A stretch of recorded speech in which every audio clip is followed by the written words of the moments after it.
বেশ কয়েকদিন ধরে দেখছি সোশ্যাল মিডিয়াতে সেভ বাংলাদেশ স্টুডেন্ট এই হ্যাশট্যাগটি বেশ ভাইরাল হচ্ছে এবং তার সঙ্গে বাংলাদেশি শিক্ষার্থীদের সংঘর্ষ এবং আন্দোলনের ছবি ভিডিও বেশ ভাইরাল হচ্ছে এবং যত দিন বাড়ছে এই বাংলাদেশি শিক্ষার্থীদের সংঘর্ষ এবং আন্দোলন তত বাড়ছে এবং পুলিশের সঙ্গে প্রশাসনের সঙ্গে ঝামেলা বাড়ছে, আন্দোলন বাড়ছে এই শিক্ষার্থীদের।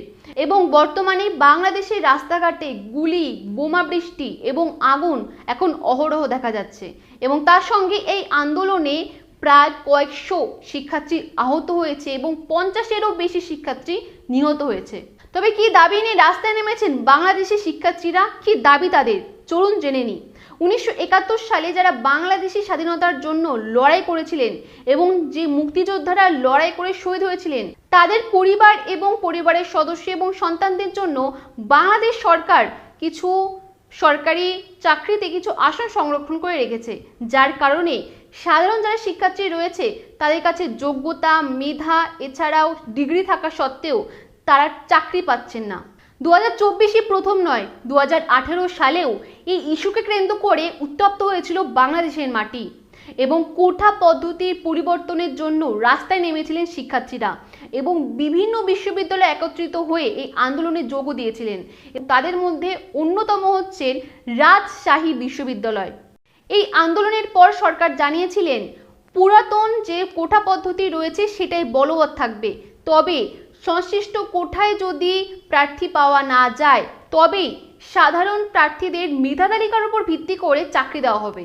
2024 সালের জুন মাসে 2018 সালের কোটা পদ্ধতি বাতিল করা এবং পুরাতন কোটা পদ্ধতি আবার ফিরিয়ে নিয়ে আসার জন্য অর্থাৎ পুনর্বহালের জন্য বাংলাদেশের হাইকোর্ট নির্দেশ দেয় এবং তারপর থেকে বিক্ষোভ করতে শুরু করে বাংলাদেশের শিক্ষার্থীরা। জুন মাসের এই নির্দেশের পর বাংলাদেশের শিক্ষার্থীদের আন্দোলন শান্তিপূর্ণভাবে চললেও শেখ হাসিনা তাদের দাবিকে অস্বীকার করেছেন এবং অস্বীকৃত বলে ঘোষণা করেছে এবং তারপর থেকেই বাংলাদেশের শিক্ষার্থীদের আন্দোলন তীব্রতর হয়ে উঠেছে এবং তাদের যে বিক্ষোভ এবং আন্দোলন দিন দিন বাড়ছে এবং এই আন্দোলন আরও বেশি তীব্রতর হলো যখন এই আন্দোলনের প্রথম শহীদ আবু সাঈদ মারা যান এবং তার পুলিশের বন্দুকের সামনে যেভাবে বুক চেতিয়ে দাঁড়ানোর সাহসিকতা দেখে বাংলাদেশের আরও শিক্ষার্থী পথে নেমে পড়ে এবং তার সাহসিকতাকে একটা স্যালুট।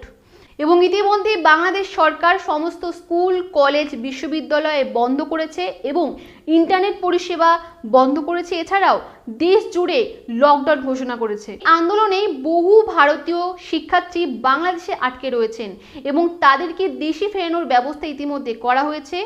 978 জন শিক্ষার্থীকে ইতিমধ্যে ভারতে ফিরিয়ে আনা হয়েছে।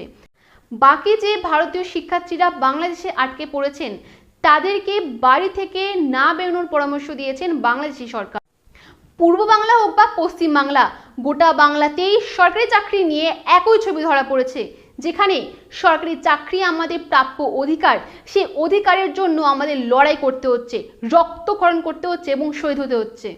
যেখানে পুলিশ প্রশাসনের কর্তব্য সেই শিক্ষার্থীদের রক্ষা করা, নিরাপত্তা দেওয়া, সেখানে সেই পুলিশ প্রশাসন তাদের উপর গুলি, বন্দুক এবং বোমা ছুটছে।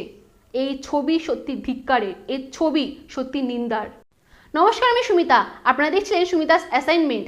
আবার দেখা করছি অন্য কোনো ভিডিও নিয়ে, অন্য কোনো নিউজের সঙ্গে, অন্য কোনো অভাবনীয় ঘটনার সঙ্গে। ততক্ষণের জন্য সুস্থ থাকুন, ভালো থাকুন এবং ভালো রাখুন। জয় হিন্দ।